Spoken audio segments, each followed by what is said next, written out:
So if I'll be checking this checkbox, it will be showing line. If I'll be checking the circle, it will be showing the circle. If I uncheck, it will go off.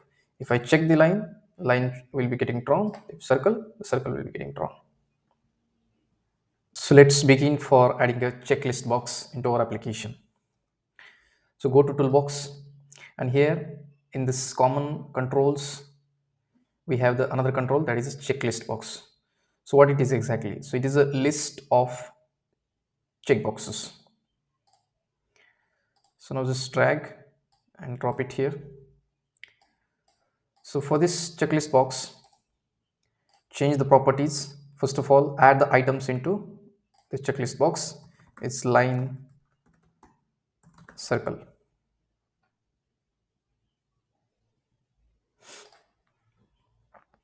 Next, you can change this properties of this font and then items properties from here. So I changed the font details here.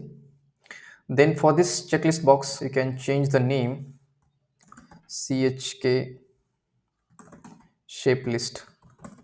Whenever we are going to run this application, it will be available for the checks. So if I click on this any item, that should be checks. So for this one, we have one property check on click. So here as of now, by default it is a false, indicates if the check box should be toggled. First click on the item. So we'll make this true. So whenever we will be selecting item, it will be checkbox will be get checked. Now for this checklist box, we have to create an event as well for item check. For here, if you scroll up here, this item check indicates that an item about to have checked and the state changed, as we have done for this individual checkboxes like state getting changed from checked state or unchecked state. So that also we need to track using this event. So this item check event handler we are going to add into our code behind. Now this old events which is for individual, we can remove. First of all, remove these two checkboxes from here, and we'll be having a single checklist box having them two items into it. And these events also we can remove from here. Now for this chk checklist, the same code which we have done for here to invalidate this form, we have to add this function here. And this drawing of line and drawing of the circle we are going to do with respect to this event. So as of now, I just comment here, and now this chk shape list will be having items, maybe single items checked or multiple item checks. For tracking those items, we'll be using a for each loop. So for each where item inside which collection, this collection is a chk shape list dot checked item.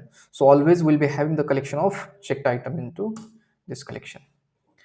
So this checked item will be saying this instead of item chk item, checked item. So for each checked item, we are going to apply this logic. So but which item has been checked, that we need to know, because in the list we have line and circle. So here we'll be writing, either we can go for if else writing the condition, or we can write a switch case as well. So here we will create a string shape, and for this string shape, this shape need to be known. So whatever the check item, chk item dot to string. So this item itself we have added the string collection, and then we can add a switch case for chk item. So for this chk item, we have the multiple cases as of now. The cases which we have added as a line and this circle. So second case is a circle. So these are the contents which we have added in the our design. And here this drawing of line code will be copying from here and passing into the switch case, and here from here as well, this creating of the ellipse will be passing into the ellipse section, circle section, and we can remove this older line of code.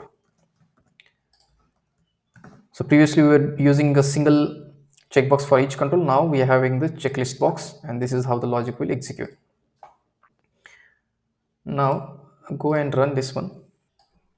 So if I'll be checking this checkbox, it will be showing line. If I'll be checking the circle, it will be showing the circle. If I uncheck, it will go off.